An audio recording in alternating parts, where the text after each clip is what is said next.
উনি কিন্তু আইনের ছাত্র, ইনফ্যাক্ট উনি হয়তো প্র্যাকটিস করেন না, বাট আইনের ছাত্র এবং উনি খুব ভালো বোঝেন, এ ব্যাপারে আমার কোনো সন্দেহ নাই।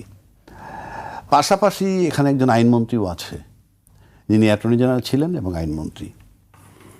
তার ভার্সনটাও আমরা কিন্তু পাই না এই বিষয়ে, পাচ্ছি শুধু স্বরাষ্ট্রমন্ত্রীর ভার্সন। আপনি যদি বলেন যে সংবিধানে নাই, সংবিধান তো নাই, সংস্কার পরিষদের কথা থাকবে কেন? বিষয়টা আসলো তো নতুন। বিষয়টা কি আগে ছিল বা সংবিধানে ছিল? কখনো ছিল না। যখন ছিল না সেটা আপনি আনবেন কেন? সংবিধানে তো গণভোটও ছিল না। সেই গণভোটের কথা তো আপনারাই বলেছেন, আপনারাই উদ্যোক্তা, এবং আপনারা বলছেন গণভোট এবং দুইটা সংসদ নির্বাচন একই দিনে হবে। আপনাদের বক্তব্য সেই মোতাবেক রাষ্ট্র চলেছে।